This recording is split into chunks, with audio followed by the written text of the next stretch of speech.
Walt Disney once said a person should set his goals as early as he can and devote all his energy and talent to getting there.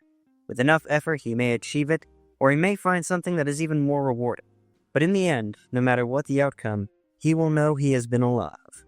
This is the Producers Lounge podcast. I'm Richard Tucci. On this episode, we have producers Adam Kuyt and Eric Goldrich, who are part of the producing team behind the short film Blackstone. Blackstone is a short-to-feature project starring J.K. Simmons of Juno and Spider-Man, as well as Sasha Grey of Entourage and I Melt With You. It's a taut psychological thriller and is played at over a dozen film festivals, including New York LA International Film Festival. Check it out on Facebook at Blackstone Short, and also check out us at facebook.com/The Producers Lounge. Funny story about this one. This was actually one of the first episodes I recorded, and because there were two guests on this one, I had a dual input adapter so I could sync both lavalier microphones for the guys into one MP3 recorder, and I would just put my iPhone into my shirt pocket as a second recorder using voice memos, and I could intercut my recording over Adam and Eric's. I tested this setup all afternoon and it came out fine. Unfortunately, though, when I got home after dinner, I wound up with a 1 hour, 11-minute MP3 file of static. I don't know what happened. It should have worked fine, but the only audio I had was the one from my iPhone, which actually turned out pretty good.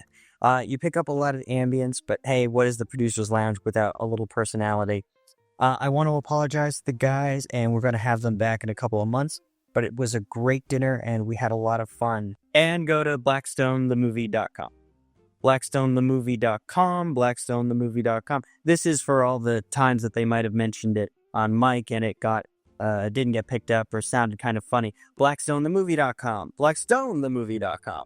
blackstonethemovie.com.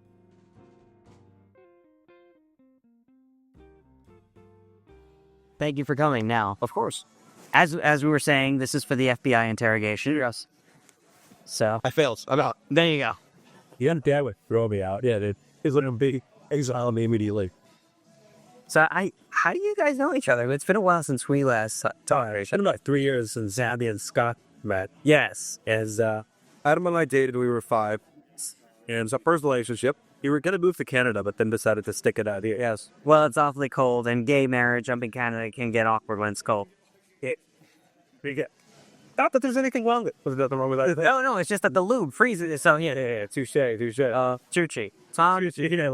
Right on. I met Eric through Dan, through Rero, Blackstone. And I met Dan through Ali Fape, who was a intern at ICM. Was working there. So she read the script. And at this point, Scott had kind of like a back off of the project. Gotcha. She said, I have the guy, I know a great writer, yada, yada. I met Dan. He rewrote it. It's completely like a different story now. Uh-huh. And Eric came on board as my co-producer. And he brought George, the director. Okay. And, the Emerson clan. They're all from Emerson. I was curious, actually. I saw you were from Emerson. So do you know Dan Levy by chance? Dan Levy. What years did he graduate? He probably would have graduated 03, actually. Great, okay. Well, I graduated last December. Oh, okay. So I've been here, I graduated 2009. He's 13 years old. Oh, years old. Yes. I moved out. You got a little lit behind the ears there. I'm 30, and I was the oldest person on my set. Oh, wow. We're not the oldest person on this set. Besides JK and Mark. Yes, I graduated Emerson, and there are... Fortunately for me, hundreds of Emerson, hundreds of Emerson. There was thousands of Emerson people on here. It's ridiculous. So just in my graduating class, I have 100, 200 people that I follow the drop of a dime. It is insane. Like I've noticed, there's USC and UCLA. There's a couple NYU people, and then it's Full Sail and Emerson. Yeah. Okay, so what's up? Full Sail is this little college down in Florida, and they've got a great technical film program. So I've constantly worked with a lot of people coming out of there, a lot of grips, electricians, etc. So. All right, great. But so I, Adam, it's to my understanding, and Dan was working with Adam on the script. They wanted to make a short. So Dan said, well, I happen to have two business partners who make that's what they do. That was George and me, and we are A2A Productions. And the process, we went and met John O'Groats, which seems to have, John O'Groats on Pico, No, it doesn't sound familiar. Pico and like definitely go over near us. Yeah, Pico and Brosser. Okay. It's a little spot, amazing breakfast. Dude, they shot a Kirby Izzy. Yeah, Kirby Busy has an episode there, around here, but we met there, and actually since then we take big important meetings there because it's just after But we met there and we hit it off and basically got right into pre-production for the short right after the New Year. Nice. And then we worked really fast. It was 40 days of there before pre-production and a 2-day shoot. Yeah, 16 pages. Yeah, it's 16 pages, 27 hours to be exact. Yeah, it was 16 pages, 30 grand over 2 days. The 30 grand spread out much more thin than 2 days, but 2 days of shooting, and now we're in over 17 film customers. Right there. Yeah, we won a couple awards already. The Burbank International Film Festival. We didn't even win Best Short. You win Best Film. Wow, film. That's horrible.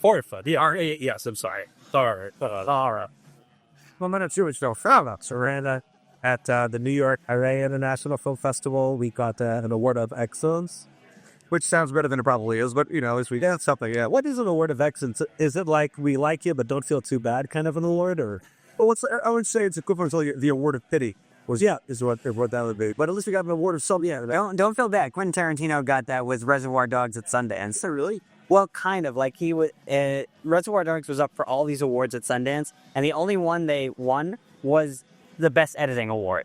Wow. And it was because, like, the chick editor editing the old guy's movie, they figured. So, yeah. That's interesting. He uses her all the time, right? He does now, yeah. I think she was also the editor on Jaws, come to think of it. Really? Yeah. So I know Scorsese uses the same editor for all of his films. The editor makes or breaks the movie, hands down. And this editor who edited Blackstone has edited everything for the past 2 years of George and mine, and I guess now of Adams. Joseph Shegu, who's a wonderful guy and a really meticulous, hardest working guy I know. First of an editor. It's incredible how much he did for this project. I was thoroughly impressed. The work ethic from these Emerson guys, it's like I've never seen anything like it. Okay. I think because we were so cold in the Northeast, so now we're in this warm weather, so it's just like our molecules are finally heating up and we can actually do what we want to do. Nice. I'm from the Northeast, actually, myself. I'm from Connecticut. Oh, well, we're going to get Stamford, Connecticut. Oh, wow. I'm flying planes. Viewers. Right. So I've taken trains out of Stamford more than I could probably. It's funny. Every time we mention Stamford, I get Jerry's Bringer. No, I get one of two responses. Either A, did you grow up on a farm? Or, oh wow, you guys have a really nice train station. I do know the train station is very nice. It is lovely. I love spaceship. Oh, but Jerry Springer one's out of there, and the ESPN Sports Center was out of. WWF was out of there for a while too. Wow, you're at the furniture? Yeah, we're at. So that's wild. Awesome. So now that the Blackstone plugging section is out of the way, let me tell you about the podcast. So basically, I came up, I was looking around online a while ago, and I kind of became obsessed with the whole podcast culture, especially like Chris Hardwick, who does the Nerdist podcast, and it's a lot of stuff on writers, stand-up comedy, music, and also a lot of just douchebags talking about shit out their ass. So, good example, yeah.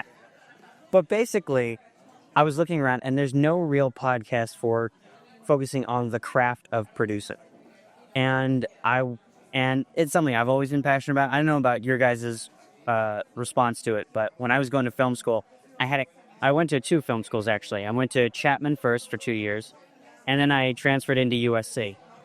And you do Stark? The Stark program? No, I did undergrad production. Yeah, I couldn't afford a master's degree, so not many people can. That's going on. Yeah, exactly. So basically, I wanted to do something focused on producing because time and time again, I was told in film school by students and instructors, film producing isn't an art form. Directing is an art form. Writing is an art form. You're just a middleman. Yeah. Interesting. I wish the microphone could see my facial reaction. I'm back to differ. I think that it's all an art form. Exactly. Just because we wear suits doesn't mean that we're not artists. Exactly. And sometimes we don't even wear suits. Sometimes we wear button-down shirts and funny hats. Exactly. That's very good. I wish the microphone could see this too. No. I think anything that you put passion and time into, is art. Well, I don't think masturbating is an art. No. I put plenty of passion and time into that, but yeah, that should get that up my resume. But yeah. been doing this since 1999. I called beer, so Well, be sure to tip your waitress. Try the video. you are in the mayor. They said, these. Yeah, my grandparents took me all through the Catskills when I was 10, so. Okay. Yeah, I mean, it's. I mean, obviously, lighting and directing, acting and production design, and wardrobe, whatever you want to make up, special effects. Those are all what I guess you would classify as instant art because they are artistic in a way. Yeah, they are artistic. But the art of producing is a whole piece unto itself. I mean, being responsible, being in control, is something I think that all artists can appreciate. They have to take that responsibility, take that control, take that that front seat. When an artist is painting a painting, they're in charge. And I think it's a less tangible art form because it's more interpersonal, but it is definitely a very important one. So It's also a skill to be able to talk to people and walk up to them and you get their money, So, but it is a skill, that maybe a director can't, exactly, or deliver on. either get their money or get discounts and some money. So And, the director, if a producer comes up with the concept, it's the producer's vision that is being released into the director's hand, so it's all art. yes, Rock and roll. yeah. There's a funny thing about, I'm a very young filmmaker. I graduated a year and a half ago for college, so my experience was very limited, I would say, but I had what I've experienced in great depth, I would think. And it's funny, to this point, I realized how broad of a word the word producer actually means. Oh, Because producer, to me, one of 100 things. A producer can be the guy who found $10 to put into a film, or the guy who's bar promoters at the craft services, or to be a bunch of those are really horrible examples, but those are two examples of a producer. I would say, I guess. yeah. So yeah, to that end, I wanted to basically start a podcast that focused on the craft of producing, the art of producing, talk about the different types of producers, and also not necessarily make it like an educational, like A, B, C, D thing, but make it more conversational. So if we talk about old war stories, great. If we talk about our favorite video games, great. Yeah. Keep in mind, if we talk about video games, you fuckers are on your own because I don't play. I haven't played a video game since Super Mario Brothers in 90. I'm a little more recent, but you were born in 90, were you? Was alive in 90s? Yes, I was sucking my mother's nipple, but aside from that, I was 7. I hope that your mom's listening. I know so. What a coincidence! I was sucking your mother's nipple too. So it was. So you went to Emerson as an actor or as a okay? I went. I did musicals. Well, that's all I could do at high school in Westchester. And I wanted to act. So what I wanted to do. Exhibit Carey was the reason I wanted to become an actor. I thought it was great. And then going to college. College, they don't really tell you what the real life is like. Oh yeah. Is when you actually go to follow it as a career, not just as a should realize and bar. And then that is the craziest thing about producing is that it is an art. So is directing and writing, all that stuff. But then you come up against the business side of trying to make it a living. And then it's the art. Sometimes it's like a back burner. But yeah, I went to Emerson as an actor and graduated with a BA in acting. We actually did a feature my junior year of college that a woman from LA who was an Emerson alum came back with a list of characters. Long story short, she ended up leading a project and returned this web series into a feature film. And our producer had left the project. So I was like, well, someone has to produce. I didn't really know what it meant exactly, but I knew it meant just getting everything together pretty much. So I hopped in the seat. And number one, I'll never produce and act in the same thing ever again. That is a horrible thing to do at the same time. Although I'm sure a lot of people do it. And a lot of people do it. But I found that I actually did enjoy producing. I found it was the opposite end of the spectrum for an acting. He's acting, you're kind of waiting for the call, how there is a really Yes. So no, I actually saw your reel this afternoon from before I came. Yeah. You see that? But I told them what your name was. Yeah, I Googled you. Search engine optimization works, Damn it, Google. Told them to leave you alone. Yeah. The Glenn Ross scene was interesting. Yeah, that was a short class. It's an older reel. I need to actually redo it. Well, thank you for checking it out. We'll be at this one more hip because You can also check out the teaser to Blackstone on www.blackstonethemovie.com. So I have to do it. it's okay. And this is serious. There's a link on IMDb on the last case of contact. Yeah.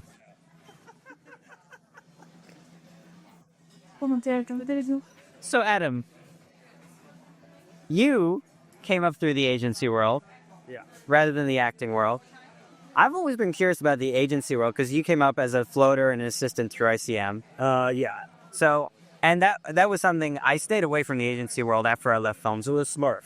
Really? Yeah. Why is that? What is that? Well, ICM definitely taught me. ICM definitely threw a thicker layer of skin on that I did not have, and that I now see you need in order to survive in this business. Just working on your feet. I mean, I thought that I knew what multitasking meant. I didn't. It taught me how to work under pressure. And I think that's a valuable skill. And I think that we're working at a place like ICM or any of those agencies makes any job in the future a little easier. But I learned a lot.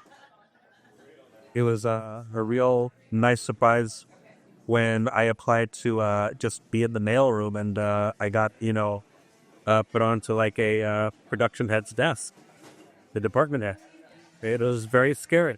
Wait, the department head for physical production at ICM? No, below the line. Below the line, yeah. And no, it was great. I was there for exactly 12 months. I didn't really have any intention of being there for longer than a year.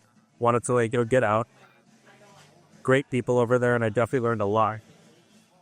And producing's always been what I want to do.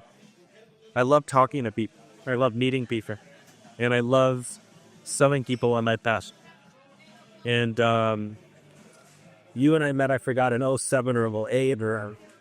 Yeah, I just don't know where. It was right after the first Comic-Con I went to, which was in 08. So you knew Scott? Or, like... I met Scott at Comic-Con, and I checked out his comic. He gave me a free copy, actually, at Comic-Con. And then I was like, oh, this is awesome. I'd love to read the script. I read the script. And then shortly thereafter, we met. Yeah, but I remember, like, yesterday, Yeah. The truth is, you don't learn to produce. You just kind of, it just has to be hands-on. You're either born with that ability and the charisma to, like, talk to people and be sociable, or you're not. Eric and I think, really have a really good way of, like, talking to people and getting people to hear us, listen to us. And they trust me. I don't know why the hell they do, but they do. It's the goatee. Yeah, it's the goat. Goat. Mine's the nose. Or my nose, and they're like, oh, it's a goat mouth. He's Jewish. He I'm about to look at you in the mirror. Just a quick check. Raise your hand if you're Jewish. We're all raising our hand by there. Please note that it was a unanimous consent. Everyone at the table, Jew. Yeah, you Jew bagels. Freedom of speech, got it. And no one knows where we are, so we can say whatever the hell we want us. We're on Santa Monica. No. I'm bleeping that out. All right. I'm not giving any plugs until they start paying me. Good idea. Spawn. And like, you suck. Although I will say this, though. Wait, the maitre d' when I came in, anytime you get one of these maitre d's who's blonde hair, blue eyes, big, she was gorgeous, but the problem is she knew she was gorgeous. Right. So then they automatically get snooty. That's why we don't get girls in L.A. You gotta go abroad. Yeah, Russian mail order brides. I'm into the Venezuelan bread. They really are. Thanks. Got the loud fever. Nice. Yellow fever myself. I got that, like, out of my, system. I went on, like, an Asian fetish for years. Can I talk about that? Yeah. They're producing. They're great, That's it. That was the rant. They're right. I'm afraid. What do you say? Yeah, you're not gonna stop right there, I guess. Yeah. Well, let's also throw this out there. It's Hollywood, so in Hollywood you have 3 status symbols: cool phone, cool car, Asian girlfriend.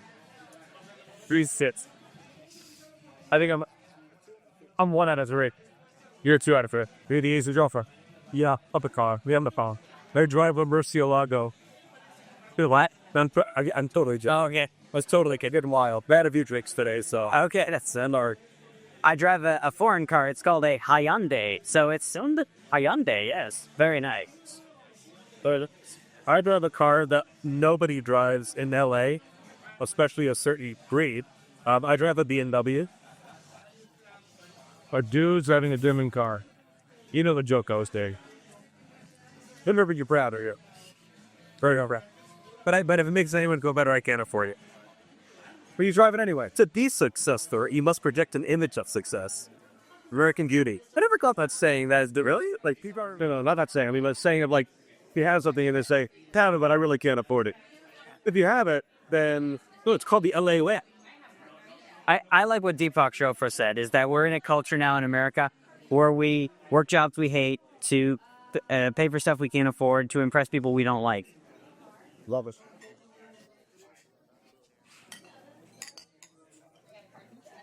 Dude. But literally, I had family there, man. They'll set you up. I'm ready, man. I'm ready to go. Now, are you saying family or family? No, like my dad was raised in Amsterdam. Oh, nice. So I go there every now and then, check out the lights, the tulips, if you will. Yeah. They have tulips. I'm going on 10 months sober, so I wouldn't be checking out any tulips. So, yeah. Well, 10 months sober, congrats. Dang it, that's great. Yeah. It's not a big thing. I just It is what it is. Are you smoking cigarettes? Huh? I only smoke cigars. You look like these next to was there people in this hipsy ads that I've had the arrows. You smoke cigars a lot? Or No, once a month, once every couple months. Yeah.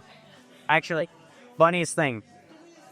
For a while I was going, the group by CAD was in the back room of a cigar shop. Are you not serious? And that's it. Wow. Meaning like, it's actually pretty interesting. I never. Court order or? No. I actually had a friend who was there, and for about 6 months, he and I went. It was more of like a moral support thing, but I actually found it really interesting. It is interesting, and the thing is, like, it's kind of like franchises. There are big ones, there are small ones, there are ones where you just talk about personal stories, there are ones where you do a lot of praying. The one at the cigar shop, I started going, and it was very loose, just guys sitting around talking about the stuff that had happened. And then this guy came in who was more of an old-timer. And there's actually a saying is, like, don't get alcoholic where you, like, become all rigid and, like, this is how we have to do it. Yeah. Yeah. It's right there. And so after that happened, I kind of phased out. But on the foreign note, I just found out, actually, if you can prove that your great-grandfather had Italian citizenship, you're eligible for dual citizenship. And that allows you for EU tax incentives. Could I get a boost of citizenship to Amsterdam? It's possible. I didn't look up Amsterdam, but actually, when I went to Cannes in April, I went to all the international tents. It got all the information on tax incentives. And Belgium, Amsterdam, France, they're the worst ones. Because all of theirs are contingent on, what do they call it? Culture tests. Because they have to make sure that the writer and the content is authentic to that country. Really? Yeah, who says? Germany's very good at something, right? Germany's just giving money away. Their film market is huge. Oh, well, it's darn it. Yeah, if you get, like, some starting funds, Cuba German producer. oh, yeah. Is that a German?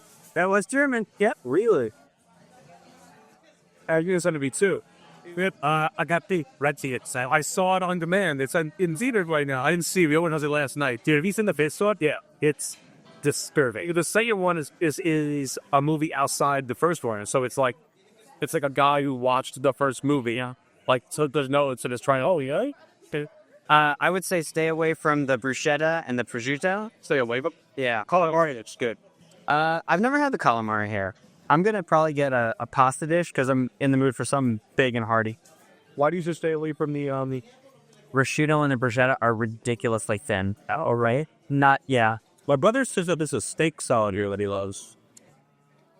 I've not had the steak salad. The steak and crispy artisan salad? It looks awesome. My brother loves it. I've had the ahi salad, but it was a while ago. So I want to hear what band does. Really? Were you in Scott Silicon Contact or no? We talk to each other every once in a while. He sent me his most recent script, so I took a look at it. It was pretty interesting. Scott Rookies? Hey, hold up. Anna. Scott Morano, yeah. Different Scott. Yeah. What? One Different Scott. I haven't met him. One has his own production company. The other was involved in Biodome. So, different. Yes. Yeah.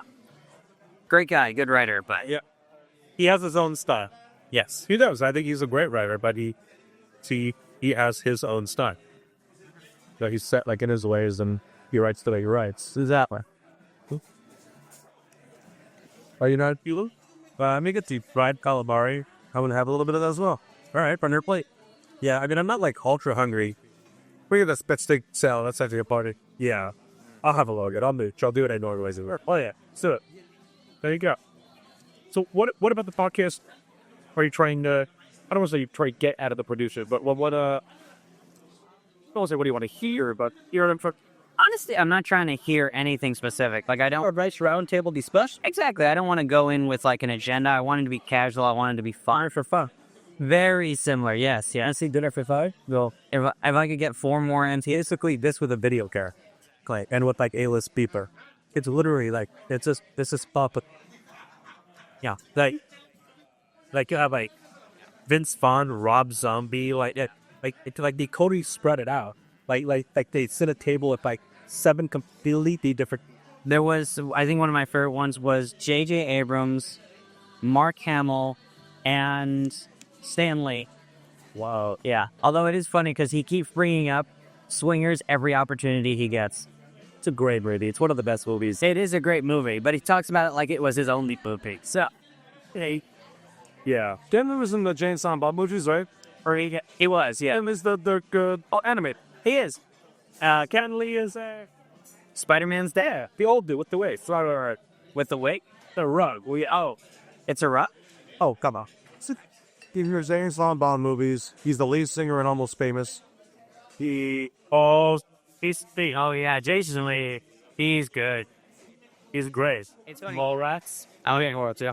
It's funny because on the Dinner for Five, actually, they were talking, him and Kevin Smith were talking about how he got the role for Mallrats. Because at the time, he was a pro skater. Lee? Huh? Jason Lee was? Yeah. Oh, no. So he came in, and as a gift, on his first audition, he gave Kevin Smith a free pair of shoes that were his brand of shoes.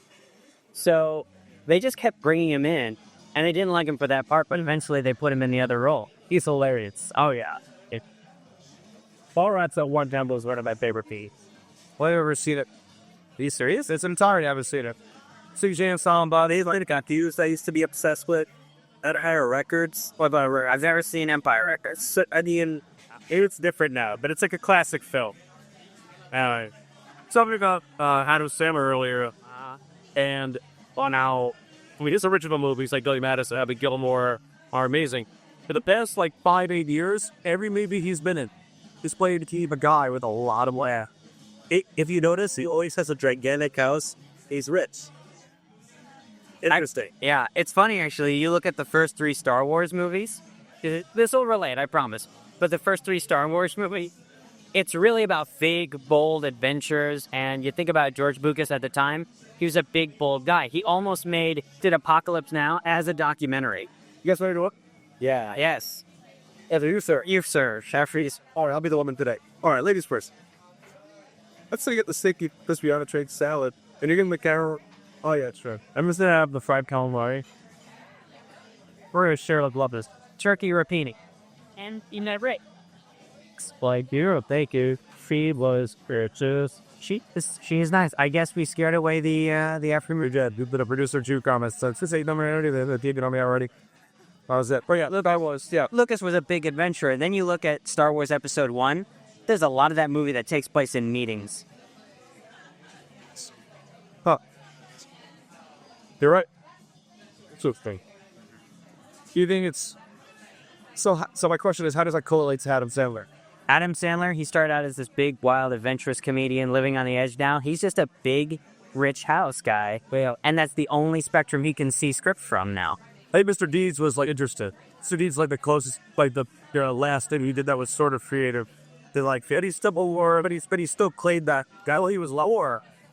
Oh, a guy you like, yeah. Well, funny people, he wasn't. No, like, you like him, but it's like, I like someone who was poor, because I'm not rich yet, wouldn't I? Right. Oh, I agree. Well, I mean, Jim Carrey is my idol to an extent, and Yeah, but that guy lived in a car, big stasis in front of his vanity mirror. Like, that guy worked at Basfa. the only movie he ever played where he was poor was The Mask. And then after that, he was Old Duck Factory was like one of his first films. That was a TV show that he was poor. And Ace Ventura, he wasn't poor. Richie was just crazy. Yeah. Oh my God, when I was 10 years old and I saw that was literally the funniest movie I'd ever seen. So he is amazing. He was the best. I think he's infallible. It lived in It was amazing. unbelievable. Someone was telling me recently that you can only be so wacky and so outlandish for so long until it finally ends, I guess. Ends as in like his metabolism, or ends as in I think everyone has a window. I think everyone has a window. yeah. Whether you're a producer, actor, writer, director, or your Al Pacino. everyone. No, even Al Pacino. I guess he hasn't made a good movie. That's not honest. There used to be a time where if you saw a trailer with Al Pacino, you would know this is going to be a good film. Those days are over. De Niro, I love him. But it's like, just because he's in a movie doesn't mean it's going to be the Godfather, the Goodfellas, or like a Casino. And I think those days are over. And that's like, hey, wow. Yeah. So I do think that everyone has their window. Donnie Brasco. Like Leonardo DiCaprio, his window is wide open. Yeah. Even Johnny Depp's window starting to close. No, you think Leo's window has been open since he did Titanic? Yeah, I do. But like, Leonardo DiCaprio is not only a stellar actor, but he gets the most desirable roles in the role. I mean, and granted, a lot of that's, Martin Scorsese or... Because he only works with top-tier directors. Yes. But I mean, the roles that he gets are like roles that an actor would die. I would like to submit a case study for you. Please. Brad Pitt. His window was wide open, doing edgy stuff with Seven and really going out there. Then he married Jennifer Aniston, and he started doing all these crappy family movies. Because he had a family, had a wife who was bugging him to do more conservative stuff. Mm-hmm. And then Angelina Jolie comes in and he's like, blah, blah, blah, That's true. By the way, I was winding down again that he was ahead of the Jukebox radar. I still feel like Brad Pitt's window is kind of bubbles. Like I don't want to say closed. Like, he's always going to be like a working actor. Yeah, who knows? But I mean, no, when Brad Pitt's name was on a movie, people go and see. Look at Inglourious Bastard. He was the only name or Mark Wall who did Christoph Waltz, but I understand that, but Brad Pitt was the reason I didn't want to go see that movie. you're right as far as marketing. You're Already-wise, that's insane. And that's a big thing about producing is marketing. Also, Oh, yeah. It isn't really our job to market, but the marketing is happening. Just that marketing, where does the movie go? who are people in there that opening weekend, dude? No matter how the movie is. And even if you're not at that level where you get a theatrical release, you're still looking at marketing for DVD, so you've got to go. Oh yeah, VOD, like OLED streaming. It's Even more so than ever, actually, with VOD and on demand. But yeah, DVD sales and stuff. You need the marketing for that because, it's funny. The internet is so easy now. It's so like anybody can put whatever they want on there, and it's an easy way to market your face. And I agree. But I think because it is so overused, because anybody can do anything on the internet. Everybody can create a nice website. I created the Blackstone website. I'm not saying it's a great website, but it certainly does the job. It took him 1 hour, and it's a kick-ass website. I could be happy. It's got some really good flash animation, and that's good, yeah. But I'm not a website designer. That's not what I went to school for. Just check. Are we out? No. Well, fuck, just... Oh, but it's okay still. My point is not like that. But my point is that anybody can do anything. So, yeah, you can send... I remember 4 years ago, when sending an event on Facebook meant a lot.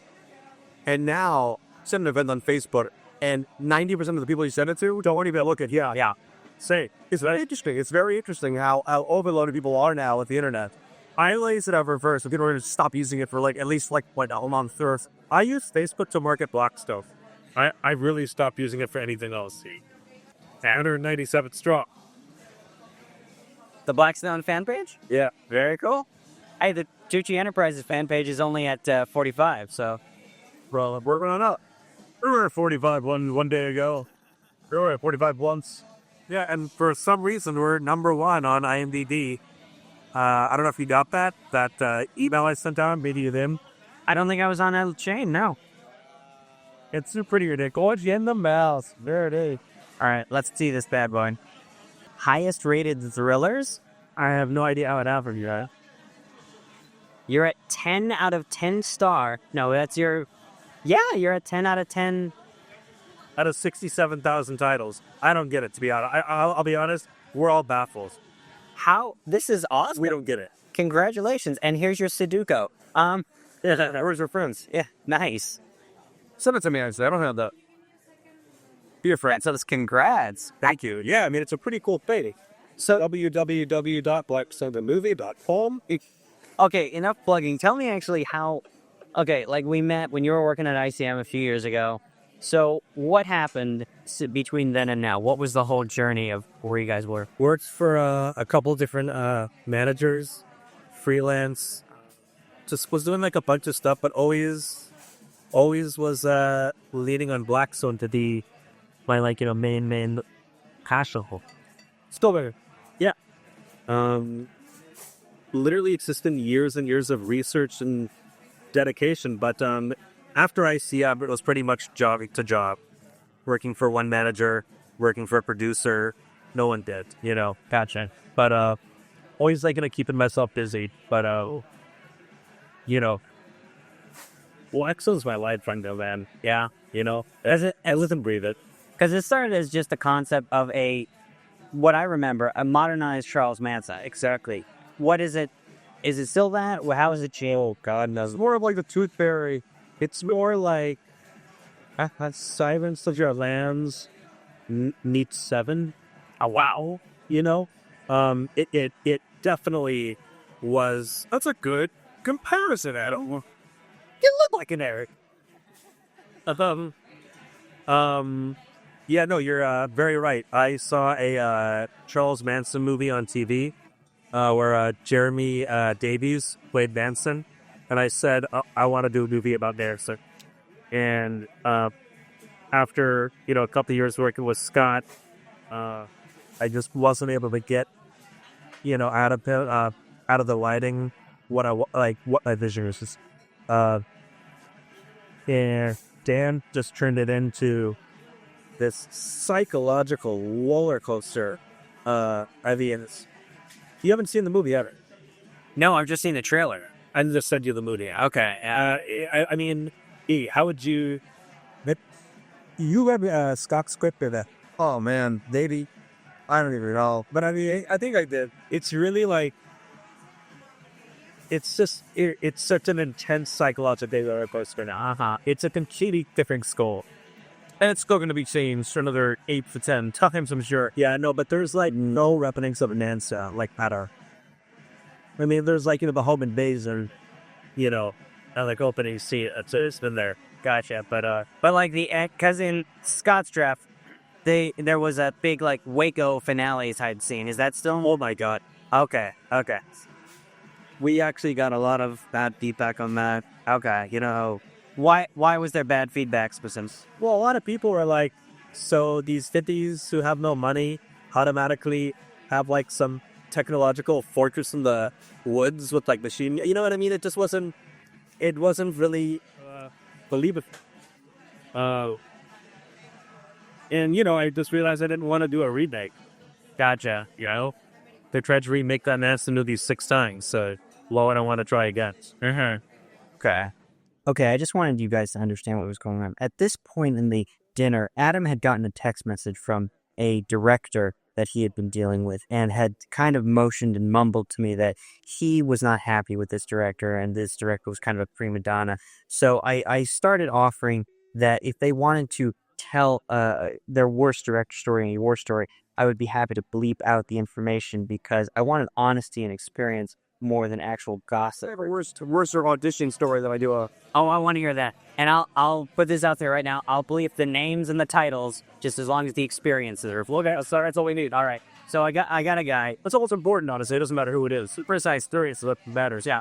So I met this guy back at film school, and we hit it off. He was like I was a freshman, he was a senior at the time, and he was totally cool, took me under his wing, and he was a writer in film school. Years go by, we eventually reconnect. I completely fell out of contact with him. Turned out he had gone back home and had a wild outing, got into a car crash and was in a coma, came back to LA, and he had written a script. Now, the script was called... In his sleep. But it's called... Got it. Yeah, have you read it before that? The script was actually really well written. It was called... Low title me. Yes, it's a lot to remember. It's a lot to remember, but Jake's basically... And it was staged as kind of a low-budget, Kill Bill-esque kind of franchise. So you had a bunch of different homages to this genre, lucha libre, a bunch of homages to that.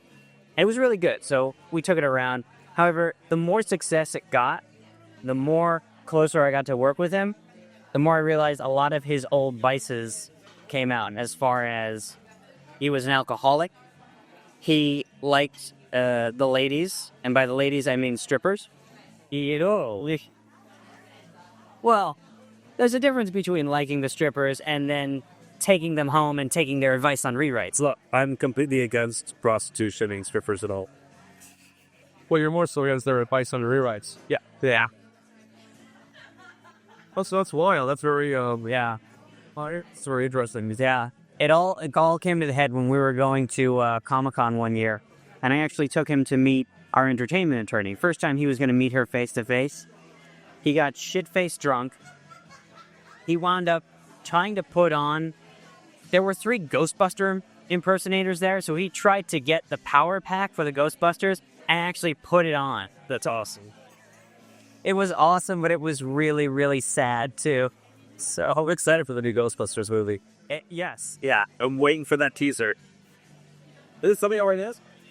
I think it's supposed to come out the Christmas 2012, if we're still around. Where you go? All right, so that's my story. What's your guys? Eric, I'm gonna give this one to you. Eric's roll about to, so if you first move out here and you want to be an actor or do anything for audition, And he noticed anything. Would have a kitty. I drove out to Ventura for an audition. And oh boy. So I go out to Ventura. But it was for a student thing, which most of the things that were going on was for student projects. and it turns out the address was to, I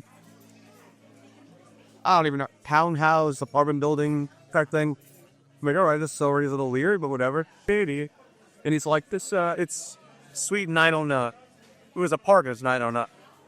But sweet is an apartment, but still, sweet sounds like an apartment. I know you use that too. Exactly. Yeah, that's fine. That's people are mailing things to your place, not you something up for an audition or a business.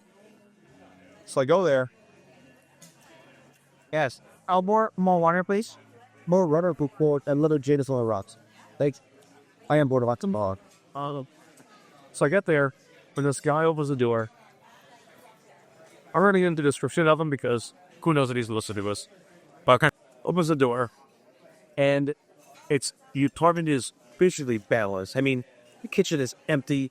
The living room has a couch and a chair couch and a table in the middle, and that's it.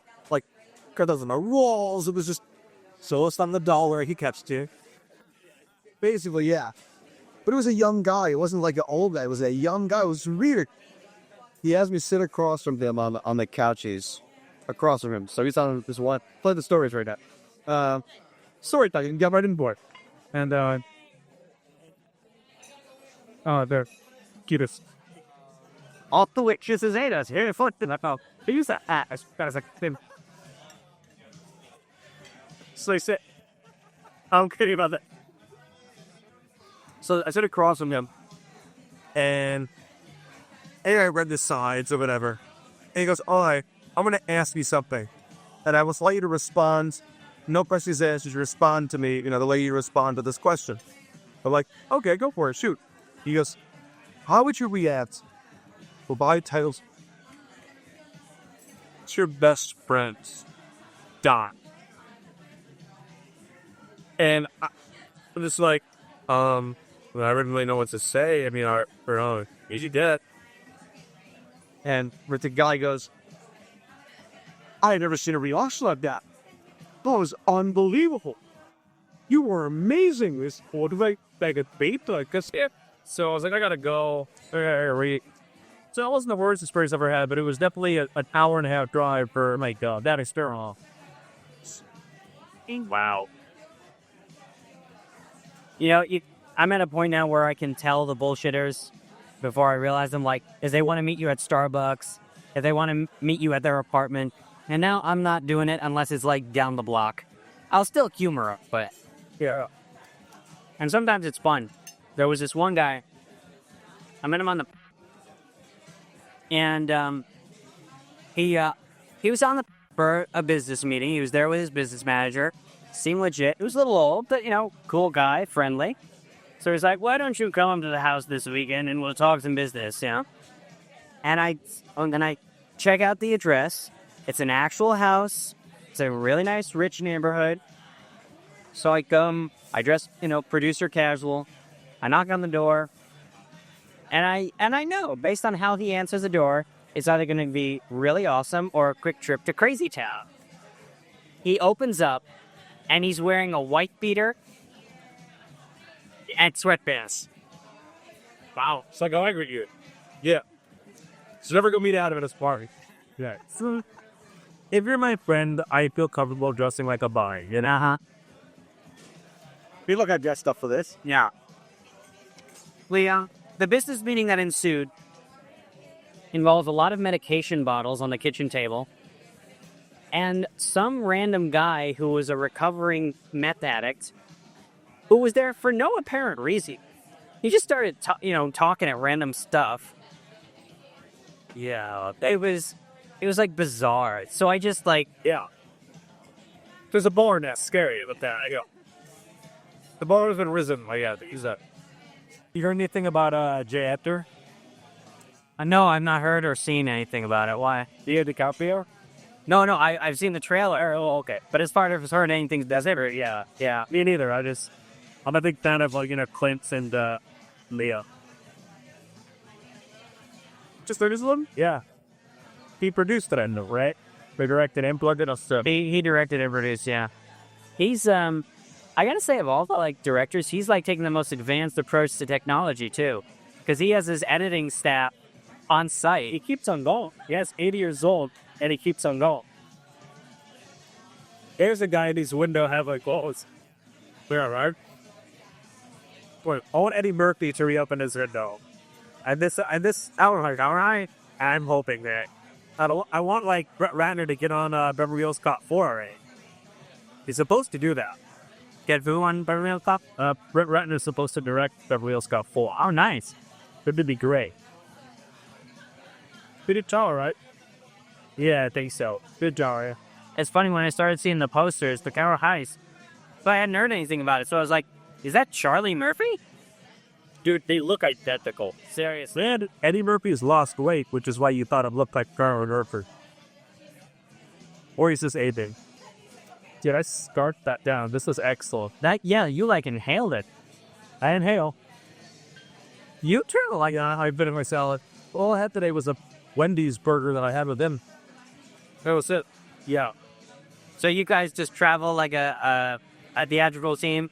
At any point you'll start juggling and doing... Yeah. Okay. Yeah, I juggles balls, and he bought it something. Yeah. It's a great act. People love it. He was selling out in Vegas, actually. That was great. My friend Zach, I told him I was doing the podcast tonight, and I mentioned your name, and he said he's got a movie coming out today. I didn't realize that you had a... Texting. Zach Kamen. Eamon? Uh-huh. Zach Heyman? Kamen. Heyman. But what's missing now?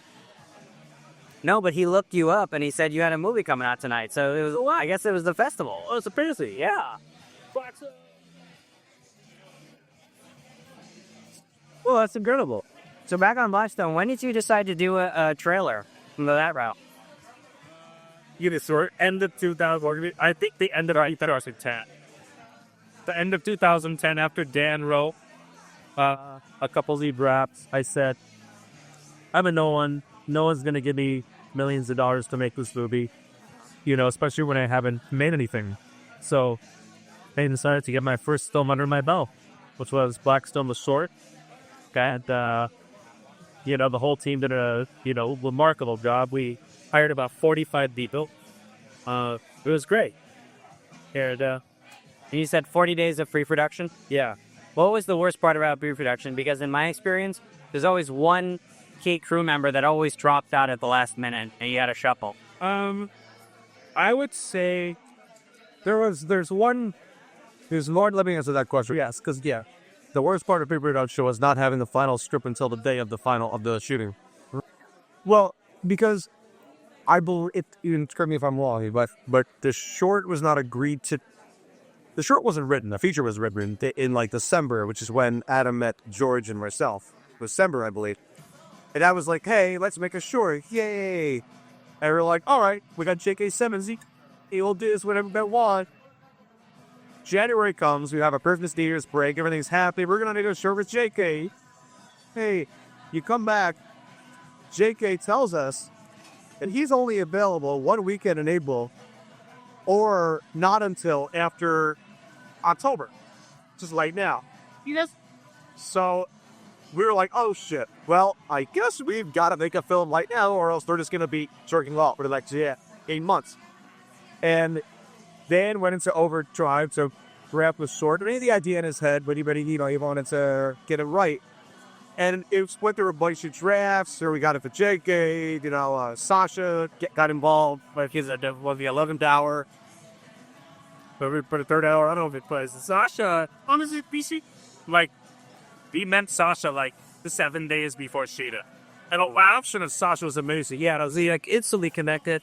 Very down to earth, very sweet girl. Well, this one, when I met my connection, it was not you and her and your love connection, which Sasha and Biggle us. In Suite 909 in a Barrett apartment. Department of Ventura. The movie I know with these, you know the film? Oh, pretty. It's not out yet. I think it's coming out. It's Rob Lowe, Jeremy Devin, Vert Devin, Sasha Grey. It's the two other big male. Yeah, there are. Now I'm forgetting them, but whatever. What Thomas did work today. That movie, they were looking for a role, specific role for a girl, and our friend Lauren Fernandez, who is the right-hand woman to Heidi Levitt, who said Heidi Levitt passed him, are a pretty big casting agency. Didn't know who to get to this role, and nobody was right, whatever. And George Tunis, who is my business partner and director of Blackstone, they were friends with Lauren at the time, and he goes, "Have you checked out Sasha Grey?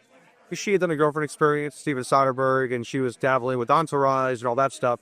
So she called him Sasha because of George's request, and she nailed it and got into the thing, into I Know with Dear. So when Blackstone came around, we had these connections. Adam knew Brian Levy, who's Sasha's manager or agent, or whatever you want to call it, and it got into her hands between Lauren and Adam and Ryan and all that, and she dug it. And, to have that name attached to Linda Sword with J.B. Simmons, boom, there's clout and there's credibility. And she could pre-sale. So we offered her the role, and that was it. Very cool. Yeah, pretty wild stuff. So the most difficult part, I think, of reproduction for me was not having the script until the final week before we actually shot the thing. That was tough, especially for George more than anybody else. Because, as a director, you have to be comfortable when you're on set directing. You figured out your piece. Production-wise, it was tough because I didn't know exactly what elements we needed exactly. And things were, changing here and there. Even if it's, one shot that is smashed, something like that, that affects our special effects dude. That affects the posting. That affects a lot of different things. So it was tough. But we had 2, 16-hour shooting days, and that was it.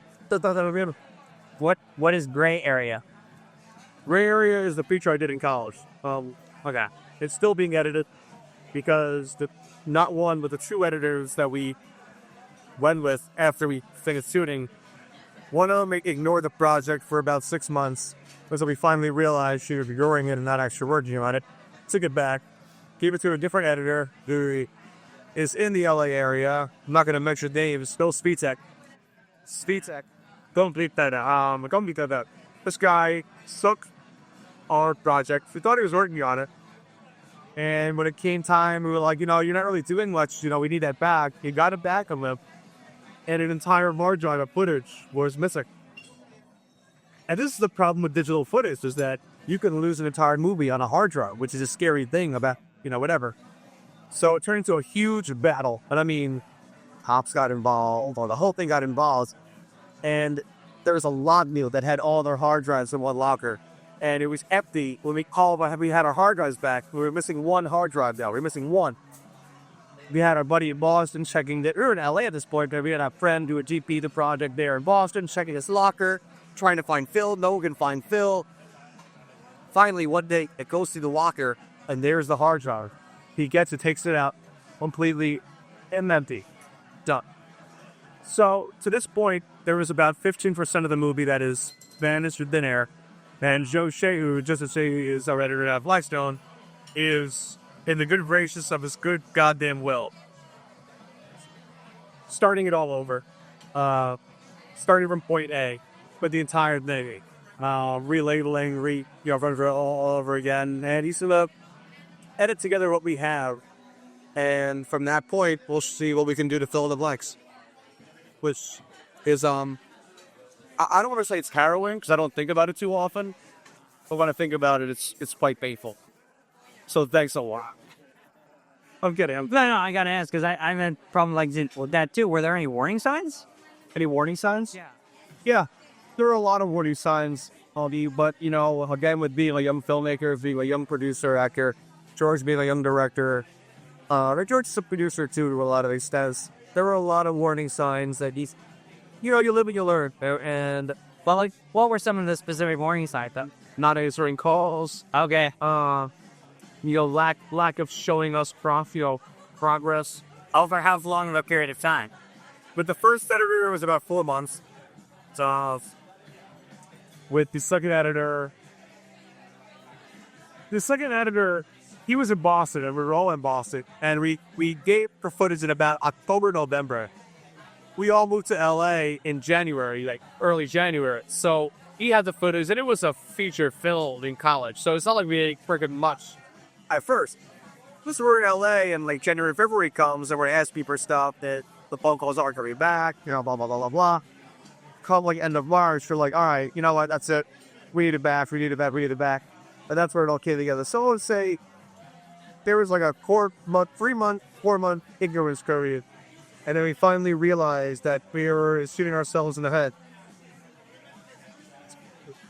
Yeah. Our plan coming out of college is to have a feature film under our belt. Which is always a good plan. And it would have got real if we... Hey, you know what? Do we be exploited too much of our editors? We shot 4K on the left. So it was all extreme, HD, footage. So just to decompress the files to be able to edit them takes days and days and days and days and days. I mean, so literally decompress 1 day of footage kicks about 2 days. So we had about 30 plus days of footage. So it was a fake project, for sure. I don't want to blame the first editor. I want to mention her name. Her. You made that out. I don't blame the doing it. It was a lot of work, a lot of footage, and it was a big thing. And editing a 16-minute short, as Adam saw, was a mind fuck, But when with a feature film, a 2 hour thing, it was 120 pages. It was a lot to expect out of an editor in a junior year of college. It's a lot. What I wish they had done, was just pumping it up. Maybe see my boss. I'm on the live podcast right now. You're on a podcast right now. What's going on? Promoting Blackstone. But I think I wish they had done was just come to us and said, hey, this is too much. Find somebody else. And that's maybe too easy to ask of someone in retrospect. Hindsight's 20. Is 2020, whatever. Yeah. So it is what it is. I was obviously very upset and angry for a while, but I've accepted what it is, and I'm actually excited You know, I live by a saying, and everyone, I'm starting to live by it, but everything happens for a reason, and nothing is ever all bad. No, but, you know, nothing, ever. Adam disagrees with that look. I don't believe that everything happens first. Maybe not necessarily, well, nothing is ever all bad. Well, let's clarify. We're not talking about the secret, all right? Right. This is what I will say. There's someone out there who always does it worse than you. Yes. No matter how bad you're feeling or what kind of the day you're having, someone out there having a lot worse. Well, that's, as I said, nothing is ever all bad, you know? Even my grandparents dying. Yeah, obviously that's a horrible, it's a horrible analogy to say. Yeah, but did, You know what? but did they grow old and die? Or were they gypped? My grandmother had dementia and died in a year. Like, it was like that. Or were they both? Yeah, they were old. We're just saying, like, your 50 or 60-year-old grandfather dying at 60. All right, or this guy's, No, I'm just saying, like, what's the reason of that? no, but I mean, like, my grandmother died when she was in her, like, early 70s, and I didn't appreciate her the way I should have. So, yeah, she died and it was horrible, but I really appreciate now my existing grandmother a lot more, So it's, things have a good about them, no matter what. You have a really amazing relationship for a year, 3 years, 5 years, maybe a marriage 20 years. If you're divorced or you break up, yeah, of course it's horrible. There are plenty of repercussions for that. There are plenty of consequences. But I have to imagine there will be some good that you learned in that relationship. Some good that you learned in that experience. You know what I mean? Today at the Hollywood Film Festival, our short, the sound, they had to transfer the bio to a Digimata to film it, to show it at the art play. Down to America, yeah. Number one, the sound quality was so bad. I almost locked out of it. But whenever there would be it was a Pretty bass-heavy soundtrack. It's about, like, suspense or whatever. Whenever you hear a bass sound, it crackled and blew out the speakers. so. And on top of that, the picture quality was much less than I really had. So the entire time I'm sitting there, the second I walked in, I'm the one who gave the files to the post house. I'm the one who picked up the Digivata. I'm the one who gave it to Hollywood Film Festival. I'm sitting there going, this is my fault. This is my fault. This is my fault. Well, first off, from a technical perspective, It's a post house fault. Well, from a technical perspective, maybe the post house didn't know to limit the audio from plus 20 to plus 12, which is the dynamic range conversion for HD to Digibeta. Right. So I will say that. But as far as, airing a movie, never air off of a Digibeta tape. You're always going to see big pixelation and blockiness. It's horrible. I could have gone up HD. I just sort of see. Just assume that they watch them before they put it public. No, you have to pay extra for that. For them to do that? For a quality control check. It's up. No. But I assume that every festival, because Oh, are you talking about the festival or the post house? no, the festivals are. No, festivals will maybe do a spot check where they watch like a 30-second chunk to make sure there's picture and sound. Really? But maybe.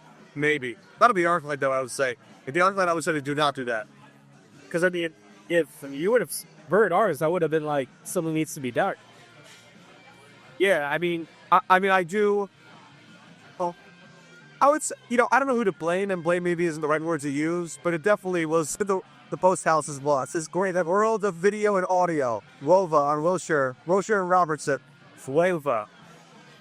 You're not going to get discounts from anybody. Right. That's fine. You know what? People have certain jobs in this world. Can't do your one job that you're specializing in doing, then don't do it. I mean, these guys, and you know what? The file I gave them was the biggest file I had of Blackstone. It was the highest res. When I put it on my computer, you could only see like the left corner because it was such a big file, you know what I mean? And the sound was great. So I have to believe that when they transferred it to the Digibeta, they didn't transfer the channels correctly, considering there's only 4 channels. So they definitely did not do something right. They didn't adjust the levels vertically. And we got, I was like, fuck. Dude, I wanted to leave it this. Yeah. Who's wanted to walk out. And I think that they should know that this was a big film festival and lighting. I mean, Thank you. I think we got Chinese. Nice. Sure. Yeah. Thanks, man. Your guest on my podcast, so Thanks, dude. I really appreciate it. It's a lot of fun too, by the way. yeah, definitely. You don't have to treat you next time, but I'd love to do this. Like getting 9. I have a statement recording this for all over hours at the same time. All right. Ready? Or on the same time. Wrong with you? Jesus, there's an accident. All right. There you go. And if you like the portion, the whole cookie. If you don't like it, don't eat it. Oh, wow. Now, as far as your tradition, do we have to share, or what do we do? Oh, I'm going to share mine. Okay. I have strong potential for bananas. That's it. Absolutely. I've eaten that off. Put that in your wallet. Next month will be your most profitable month of the year. Whoa. The wine's sick about it. Others take notice of your radiance. I'm gonna go put the bird this shit. I'm gonna go down. Do our best. That's not unfortunate. That's a compliment. I know. That's what for me got. I heard. Yeah. There you go. I haven't gotten a hunter's fortune singing, then to be rich. I'm just wait. Yeah. Really. All right. Well, thank you guys for coming on. I appreciate it. Really, man. Thank you. Really great meeting you, man. That's all, folks. Many thanks to my guests Adam Kuyt and Eric Goldrich for a terrific dinner. Check them out on blackstonethemovie.com. We're going to have them back soon for an update, so subscribe and stay tuned. Our banner image this week was actually a photo I took from the restaurant we had dinner at. As you might have heard, I'm going to hold off on mentioning restaurant names until we find a restaurant or lounge that will give us a permanent home. Our music this week is Boogaloo by Bob Hart. Please check out his website at coldcallproductions.com. That is coldcallproductions.com. We're starting to grow our Producers Lounge community, so if you'd like to submit either jazz music or banner photos for an episode, post a link on our Facebook page. Also, like us on Facebook at facebook.com/The Producers Lounge. Remember, you show your support for films by not downloading them. You show your support on Hulu by clicking on the commercials. And you show your support for podcasts by liking and commenting. And you can always check out our website, www.theproducersloungepodcast.com. Thank you again. I'm your host, Richard Tucci. Join us next week for more cocktails and questions. And until then, keep producing dreams.